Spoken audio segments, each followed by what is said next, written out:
And the trial was stratified to find out if patients who had the expression of this ligand, PD-L1, on the tumor, or those who had the so-called BRAF V600 mutation, or those who had previously responded to the Nivolumab drug and then failed, whether there was any difference in outcome.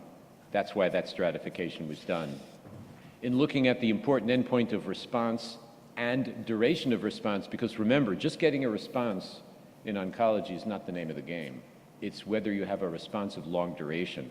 So if you look at what we call the swim plot, which is the horizontal plot of the response, the vast majority of responders stay in remission who got nivolumab, and the response rate for nivolumab for all those who were evaluated at week 24 is 32% versus only 11% for chemotherapy, a clear advantage for the nivolumab immunotherapy arm.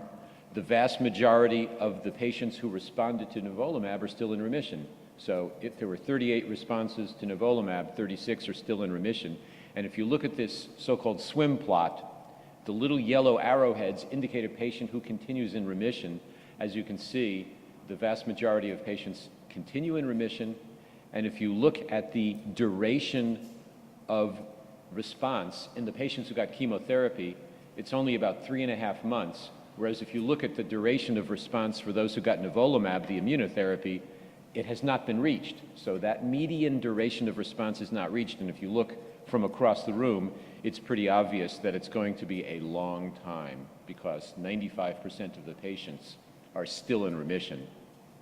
And in this trial, the adverse events are shown here, and I think it's pretty clear as you look at the data outlined in red. There's a much higher rate of adverse events in the arm that got the investigator choice chemotherapy, and that's the ICC arm that you see on the right, versus the group that got the nivolumab. So 31% significant rate of adverse events, grade 3s and 4s for chemotherapy, only 9% for nivolumab. So in terms of side effects and toxicity, a clear edge or benefit to the group that got nivolumab.